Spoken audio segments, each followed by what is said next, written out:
जय हिंद दोस्तों, स्वागत है आपका। और आज मैं आपके लिए एक मैथ का बुक लेकर आया हूं जो है अंकगणित स्पेशली एसएससी के नवीनतम पाठ्यक्रम के सहित।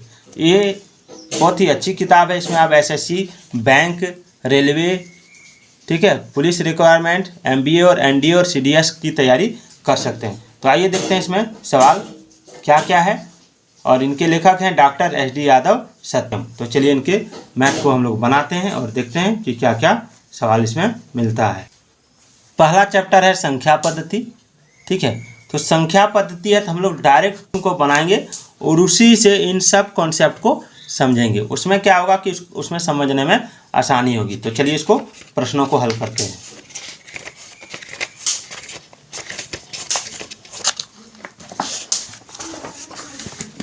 ये रहा प्रश्न। पहला प्रश्न है कि यदि 5 क्रमिक पूर्णांकों का योग यश हो तो उनमें सबसे बड़ा पूर्णांक यश से किस रूप में संबंधित होगा।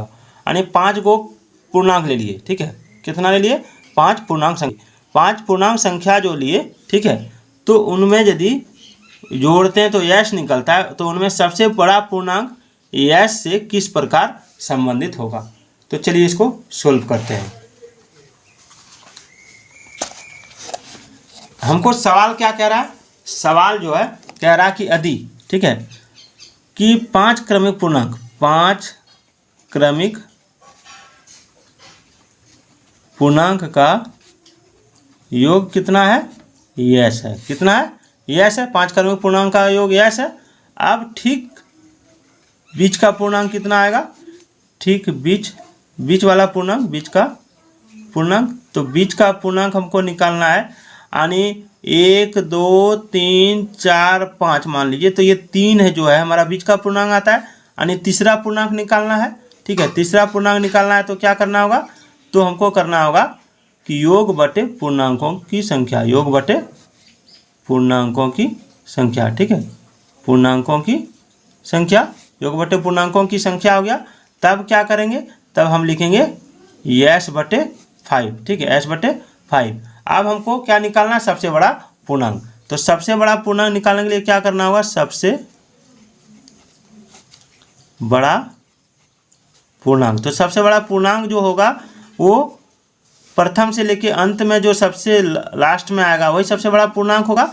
तो उसको क्या लिखेंगे? सो देखिए उसमें करेंगे एस बाय 5, ठीक है, एस बाय 5। तो तीसरा, इसको तीसरा माने थे, इसको हम बीच वाला माने थे, यानी तीसरा माने थे।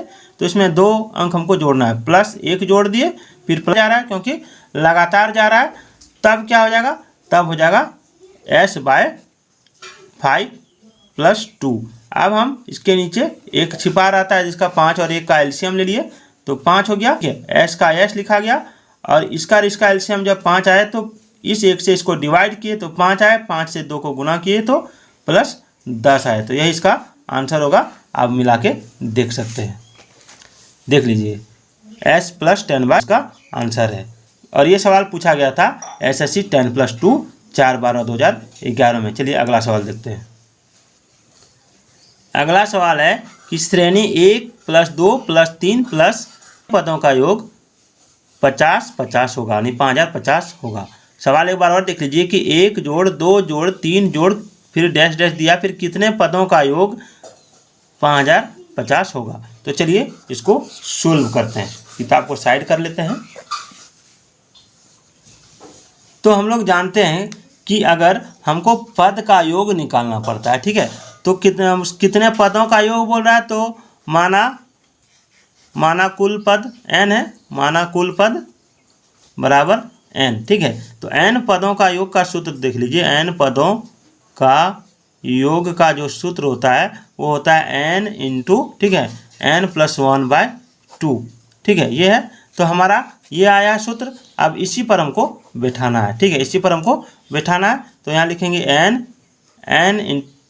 इंटू n + 1/2 और जोड़ के कितना आया? तो जोड़ के आया मेरा 5050, ठीक है। अब क्या करेंगे? अब इसको गुना कर देंगे। इससे इसको जब गुना करेंगे तो n को n से गुना करेंगे तो n बार हो जाएगा, प्लस n को 1 से गुना करेंगे n होगा, ठीक है, /2 बराबर 5050 आ गया। अब यहीं बना देते हैं इसको। फिर अब इसको क्या करेंगे? यहाँ लिखेंगे n² + n और इससे इसको गुना कर देंगे तो कितना हो जाएगा 10,100 बराबर 10,100 हो जाएगा। 10,100 आ गया। अब क्या करेंगे, अब इसमें हमको n स्क्वायर प्लस n, इसमें इसको घटा देंगे तो 10,100 को घटा देंगे बराबर 0। अब इसको तोड़ेंगे, ठीक है।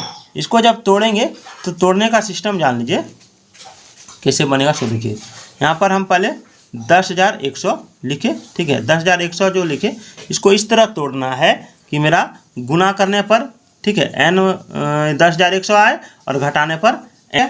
अब इसको तोड़ेंगे तो इसको तोड़ेंगे तो यदि इसको हम 2 से देते हैं, इस तरह 2 से, तो कितना आ जाएगा 50, फिर 2 से देंगे तो कितना आ जाएगा 25, फिर 25, फिर इसको 5 से देंगे, 2 से तो लगेगा नहीं, तो 5 से देंगे तो 5 है 25, यहाँ 1 0, फिर 5, फिर इसको 5 से देंगे तो आ जाएगा कितना 101। अब इसको गुना कर देंगे, 5 है 25, 25 दूना 50, दूना 100, तो हम यहाँ लिखेंगे n स्क्वायर, यहाँ कितना आया 100, यहाँ कितना आया 101। अब इसको n स्क्वायर प्लस लिखेंगे, ठीक है, n स्क्वायर प्लस उसके बाद क्या लिखना है, उसके बाद लिखना है 101 माइनस 100, क्योंकि हमको प्लस में लाना है n, इसलिए बड़ा से छोटा घटेगा, ठीक है। फिर माइनस 10,100 हो गया बराबर 0। अब यहाँ n लेंगे, फिर यहाँ n कॉमन लेंगे क्योंकि यहाँ पर n है और यहाँ पर भी n है, तो n प्लस 101 लिखेंगे। इस n को इस n से गुना करेंगे जितना आ जाएगा, इस n को इससे गुना करेंगे जितना आ जाएगा, फिर माइनस यहाँ 100 लिखेंगे, ठीक है। यहाँ पर n छिपा है, यहाँ पर n है, यहाँ पर n नहीं दिए थे, फिर n को हम अंदर रख लेंगे n, ठीक है। यहाँ माइनस है तो ये मेरा प्लस हो जाएगा, यहाँ माइनस और माइनस प्लस हो जाएगा, प्लस कितना तो 101 हो जाएगा, 101 बराबर 0। अब क्या करना है, अब n माइनस 100 है कर दिए, फिर n यहाँ भी मिल रहा है, यहाँ भी मिल रहा है, कॉमन ले लिए n प्लस 101, ठीक है। अब हमको क्या करना है, तो यहाँ देखिए यहाँ पर यदि n माइनस 100 बराबर 0 करते हैं तो n बराबर 100 आता है जो पॉजिटिव है, और n प्लस 101 बराबर 0 करते हैं तो n बराबर माइनस 100 आता है जो नेगेटिव 101 आता है, तो नेगेटिव वाला इसमें आंसर नहीं होगा। इसमें कौन सा आंसर होगा, इसमें मेरा पॉजिटिव वाला आंसर होगा। तो चलिए मिला के देखते हैं।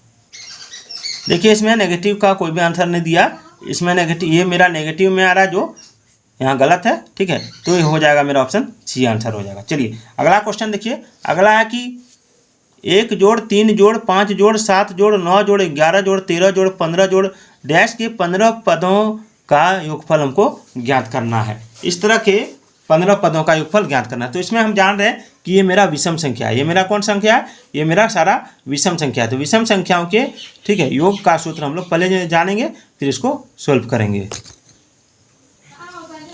तो देखिए इसमें विषम संख्याओं का जो होता है ना विषम, ठीक है, विषम संख्या, इसमें सारी विषम संख्या है। तो विषम संख्या क्या क्या है, 1 3 5 7 9 11 13 15, इस तरह 15 पदों तक का योग हमको निकालना है, ठीक है। तो सूत्र क्या होता है कि n, ठीक है, n विषम पदों का योग, n विषम पदों का योग बराबर n स्क्वायर होता है। कितना होता है, n स्क्वायर, याद रखिएगा कितना होता है n स्क्वायर। तो इसमें हमको कुछ नहीं करना है, इसमें हमको n मेरा कितना है, तो n मेरा 15 है, तो n मेरा 15 है, ठीक है। तो 15 का स्क्वायर कर देंगे, 15 का स्क्वायर कर देंगे तो 15 गुना 15 करने पर कितना आएगा 225 आएगा। कितना आएगा 225, इसको याद रखिएगा। चलिए नेक्स्ट सवाल देखते हैं।